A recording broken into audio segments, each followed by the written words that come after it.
Are you feeling frustrated or maybe even disheartened because your child seemed to be making incredible progress with their neurological challenges and then suddenly everything stalled?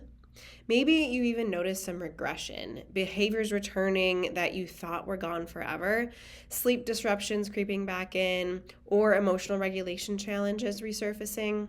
If you're wondering if the care plan is failing or if something's wrong, I want you to take a deep breath and hear this. Plateaus and even regressions are often a normal and necessary part of the healing process.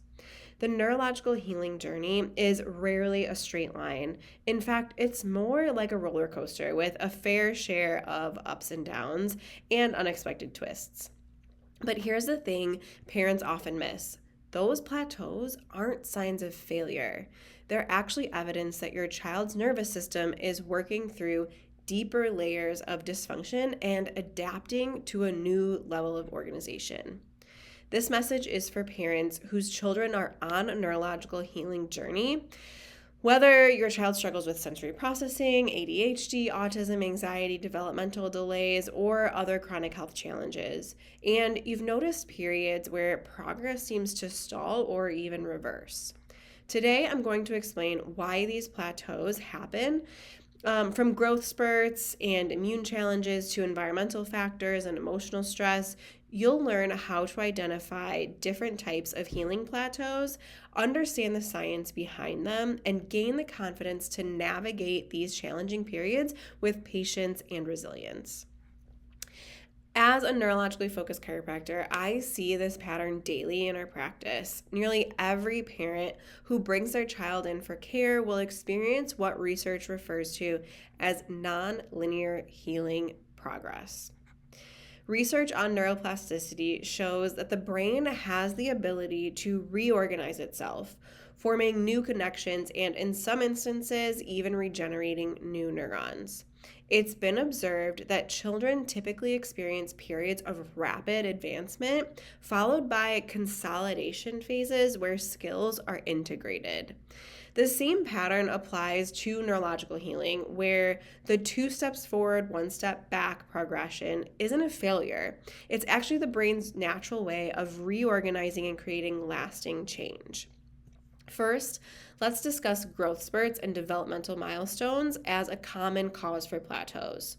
When your child is growing rapidly or mastering new developmental skills, their body's energy and resources may be directed towards physical growth and neurological integration. During growth spurts, your child's body is working intensely to lay down new bone, muscle, and neural tissue, requiring tremendous energy that may be temporarily being diverted from other healing processes. This can show up as increased moodiness, disrupted sleep patterns, or temporary regression in other areas as their nervous system focuses on integrating these physical changes. Now remember that these growth-related pauses are ultimately signs of progress, not setbacks. Each time that your child's nervous system successfully integrates a new skill, it becomes more resilient overall.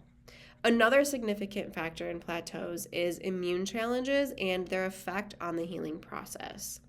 Fevers and illnesses aren't simply obstacles to progress, they're sophisticated neurological responses that can actually accelerate healing in the long run. When a child has a fever, their immune system triggers the hypothalamus's thermal regulatory center, leading to an increase in body temperature. This activates immune cells and creates an environment that is inhospitable to pathogens. During this process, the nervous system diverts resources, again, to orchestrate the immune response, which can temporarily manifest as lethargy, irritability, or a seemingly disconnection. This fever process stimulates the release of neurotrophic factors, a special protein that supports neuronal growth and plasticity, potentially accelerating neurological development after recovery. This is why we often see major breakthroughs following an illness, though there may be a brief regression immediately after. When we talk about environmental factors like toxins and mold exposure, this can significantly impact neurological progress. Children with pre-existing neurological challenges often have nervous systems that are already dysregulated, making them more sensitive to environmental factors. From pesticides and heavy metals in food to flame retardants in furniture and VOCs in cleaning products, these accumulated toxins can disrupt normal neurological function. Mold exposure, whether from hidden leaks or poor ventilation, releases mycotoxins that can lead to cognitive impairments and neurological signs. These environmental stressors can contribute to temporary plateaus in progress as the body works to process and eliminate these substances.